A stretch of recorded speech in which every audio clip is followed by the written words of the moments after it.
What is going on, everybody? Welcome back to another late night in the BrewLab with me, Lone Fox, your brewmaster in chief. And tonight, in the BrewLab, I'm going through all of the cards from Dustmourn and picking at least one card from each color and in each rarity that I consider to be the best.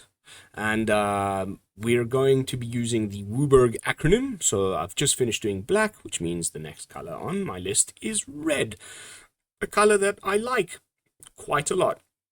And there is some, I mean, I feel like a stuck record. I've said this almost for every color now, except for white, which has been terrible. But wow, there's some interesting cards in this set, man. The more I look at it, the more I just think about the crazy combo and janky, cool build-arounds that I can brew with this stuff. It's really, I mean, Dustmourn was tickling my, like, tribal decks bone. You know, I love me those.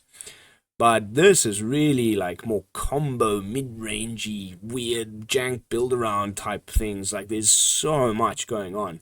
I feel like finally we're into the part of the rotation cycle for standard where after rotation, which has just happened now, you get a nice juicy set. It really expands the card pool and creates a lot more decks and archetypes and play patterns, and that's always a good thing in my book. So of course we start with the mythics and my pick, again, weird. I've been saying this now for the last few videos. Oh, look, they only get one of each, type for the mythic slot.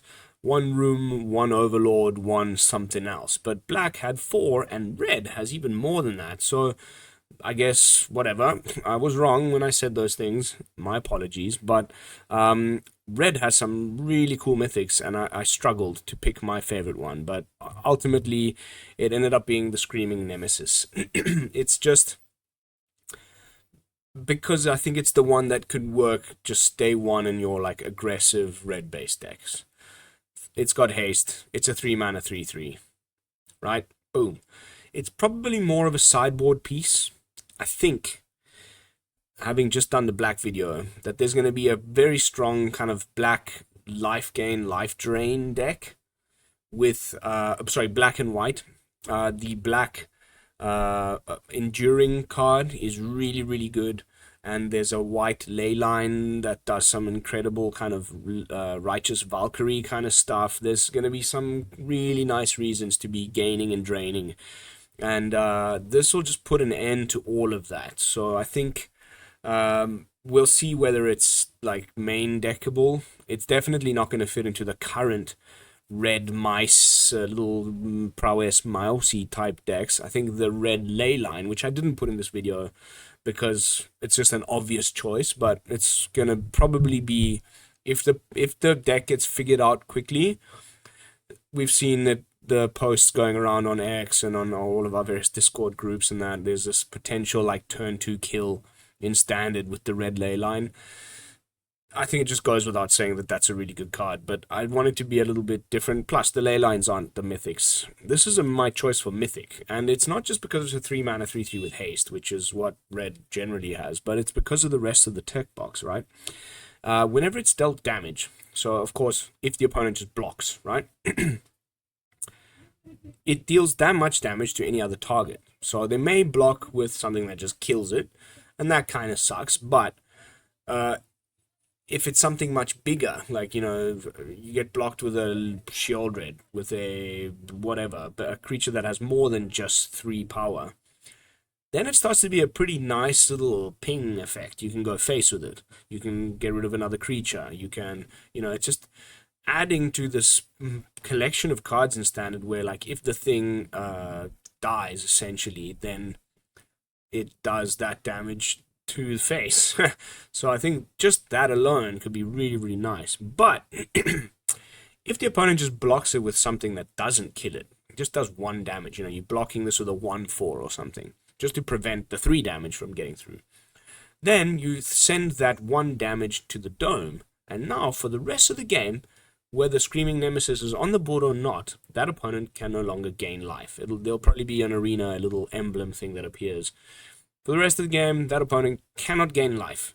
And that, I think, is really good thing to have in a red deck right now, because the meta has responded to this oppressive red-based prowess decks by putting in a lot of life gain. We see it in the Boros control deck with the lightning shocks, lightning helixes. You've seen it in the black decks. They've got the the virtues and the bad. There's a lot of incidental life gain to try and not die to mono red. And so as long as you can empty mono red's hand and not die, and then they're in top deck mode, and then you can start to rebuild your plan, then that's a good thing, right? For the opponent. Now they can no longer do that. That means that whatever you keep top decking, which is going to be other hasty creatures, other burn spells, they're not going to have a chance to gain a bit of life to, prevent what's coming later. And that, I think, makes this an easy pick, like as my best red card in the set. Like, it does exactly what an aggressive red deck wants to do. Prevent the opponent gaining life at all for the rest of the game. So sorry. And, occasionally it'll be the thing that just wins the game. They can't block it because whatever they're blocking with has power enough that when they block this, you just go face with the damage and they die.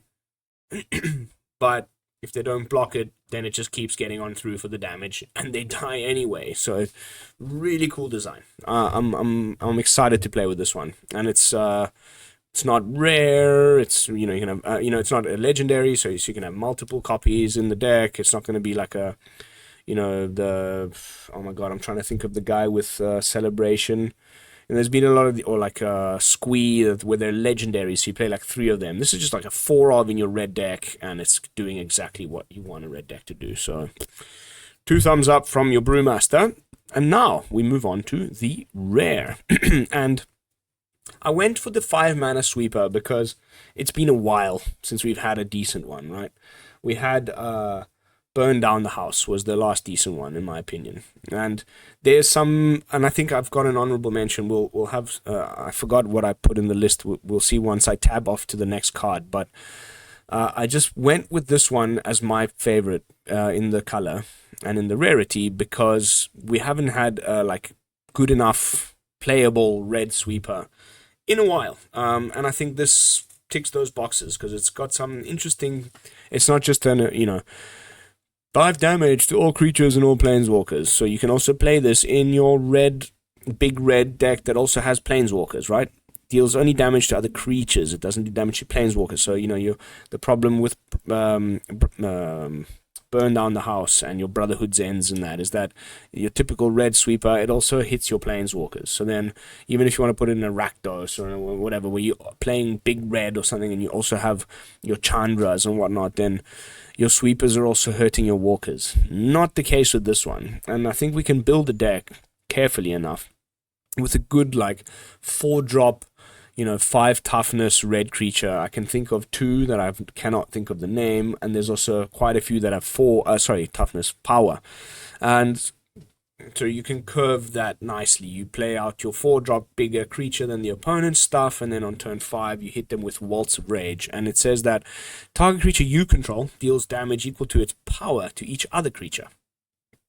Until end of turn, whenever a creature you control dies, so maybe you've got a few other 1 or 2 drops that you've played along the way, they'll probably get killed. Oh no, I'm sweeping my own board. It's not it's a symmetrical effect or whatever. No, the opponent's stuff dies. Your stuff gives you card advantage. Exactly, the red way of drawing cards. Exile the top card of your library. You may play it until the end of your next turn. So, wow. I mean, isn't that just bananas? And that happens for each of your creatures. So let's say you play your 4-drop, that's a 4 or 5 power thing, and then you hit them with this. That's going to sweep up most stuff that you're playing against, including your own things. You'll lose maybe 2 creatures. Fine. You now got 2 more cards that you can play until the end of your next turn. I think that's freaking busted. I can't wait to see whether I'm right or wrong. But I think in terms of design, space, and whatnot, this is just knocked it out of the park. On top of it having a fantastic art. I think, yeah, fingers crossed, because we need something like this in the meta. I really think we do. I think Big Red would be amiss not to, it's always a good format if there's a good Big Red deck. And we now also have a 5-mana red sweeper that will not immediately kill your planeswalkers when you cast it as well. So you can play it alongside your Koth and your Chandras and whatnot. Pretty excited. Next up, we have a what are we calling these things? Honorable mentions. It's a weird one, but there's some cards in this set and in standard that prevent damage from happening. So that's just one thing I want to mention before I continue to read the card, because you can mitigate the downside. It says that whenever you cast an instant or sorcery spell, you put a time counter on it. And then when you get to 7 or more of these time counters, you remove the counters and it deals 20 damage to you. So obviously, you lose the game, right? But there's these things that say, like, if you do take damage, the opponent also takes damage, or, like, prevent damage to you. So you can, it does the 20 damage to you, but you don't die. Or you've gained so much life that you take the 20, it doesn't matter. Obviously, that's not really going to be the case in, like, a red deck. But what I really want to highlight is the second part of the box. You can tap it, and whenever you cast an instant or sorcery spell this turn, copy that spell. You may choose new targets for the copy. Whew, can you imagine playing this in your Teamer Doppelgang deck? Ding, ding, ding. Now do you see where I'm going with this? Not only can you copy it, you can also tap it to have the Doppelgang copy other targets. And then it's free. So if you Doppelgang for X is 3, first you tap this, then you Doppelgang for X is 3. Now you're triple copying up to 6 different targets off of one of your Doppelgangs. Hello. Like, if that doesn't win you the game the next turn, I don't know what will. And who cares if you get to that 7, and the whole point is that you need to be able to play this and end the game before you get to the 7 curse. What do they call them? Time counters. I think there's many situations where that is definitely going to be the case. The fact that it's an artifact means you can also tap it straight away the turn it enters the battlefield. So on turn 4, probably, you just play this and it's not like you, but if you ramped a little bit, or if you just play this out on 5, when you've also got, like, even just a 1-mana shock. Play this, tap it, cast a shock, target 2 things. Go face twice. Whatever. Like, that's just, like, very basic sort of like low-hanging fruit ideas, but like the thing with the Doppelgang really gets my juices flowing, and the potential for breaking this in so many other ways. I mean, there's a bunch of busted spells that we'd love to copy for nothing. You just tap this thing, and now you're copying the spell. I think that's really good. Whether it's actually going to be broken or creates a good deck around it in standard is still to be determined, but that's my job. Give me a few weeks. As soon as the set drops, we'll figure it out, and I'll let you all know. But I just really think that little text box there, just tap, copy spell, is obviously broken. Whether you may die from doing so or not, that's just, fluff. So that's my honorable mention for the red rare, which means now we're moving into the uncommon. And I went with another honorable mention. This is just a reprint, but I think it's just a great card, right? 2 damage each creature for 2 mana. Brotherhood Zen's little baby brother. I think there's lots of decks that are just going to play this straight away. Definitely as a sideboard piece against aggro, against the Convoke, against the token decks, whatever. Like, just 2 damage each creature. Clean and simple. We've had Pyroclasm before. There's a amazing reprint with phenomenal art. Look at that artwork. Yeah, it's always been good. It still will be good. And just a little bit of a cop-out while I lead into my actual favorite uncommon, but I thought let's mention it. Pyroclasm's back. If you didn't know already, now you know. It's a sweet-ass little uncommon for 2 mana. It's going to go straight into a bunch of brews on day 1 when it comes out. Which leads me to the actual best uncommon of the set, as far as I'm concerned, in red. Untimely Malfunction. What are we doing with Magic cards, man? Look at this thing. Not only does it have the word lab in the flavor text, which immediately is great for me. This worked perfectly in the lab. But the current meta applications that this just immediately resolves is so freaking cool. Choose one. Destroy target artifact. Great. We've been playing Abrades in decks already now because of the plethora of must-remove artifacts that we have in the format. Everything from Simulacron Synthesizer to the Urbrass Forge. Like, this is main deckable just for that reason. But the versatility. Change the target of a target spell or ability with a single target. Right? The opponent goes to get lost your temporary lockdown. You flip it around and target their planeswalker or whatever. There's so many good ways to bust that. Think about it. Just think about it for 1 second and you'll know exactly what I'm talking about. Like, that is a really cool effect to have as like a optional on your artifact removal. Right? Right? Change the target of a target spell or ability with a single target. Doesn't even say like that the opponent controls that target is a creature that you can. No, just any. The possibilities are endless, and that makes it really, really interesting to me. Like, I can't even begin to think of all the various interactions, but just that one alone, like the opponent goes to kill. You're playing Boros control. The opponent goes to remove your Urbrass Forge with their Abrade. You just boop boop, redirect it, kill their Forge. And then, if that wasn't enough, little extra gravy, 1 or 2 creatures can't block this turn. So just the versatility of these like 2 mana red instants. Like, I've been playing heavily the red spree card called something like Explosion something. That's like 5 mana. For 5 mana, you can both kill an artifact and do 4 damage to a creature. And that versatility was enough for me. Like, cool. 3 mana, most of the time, I'll just get rid of an artifact. But sometimes I can kill a creature that's got 4 toughness. Cool. It's good enough for... Already just that is good enough for my deck. This is a whole mana less. Yes, you can't pick both modes. But all of the modes have very good situational like uses in almost any game. So I think this is a really, really good little uncommon. I can't wait to test it out. Untimely Malfunction gets my pick for the best red uncommon in the set, which brings us to the commons.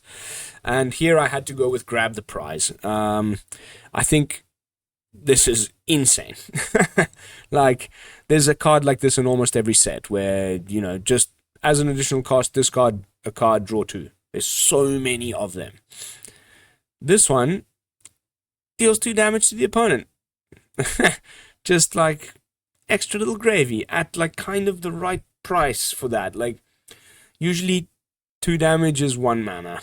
Never really 2. But you're dealing 2 damage as extra gravy for putting your Atraxa in the yard in your reanimation deck, which is what you want to be doing anyway, and drawing 2 cards.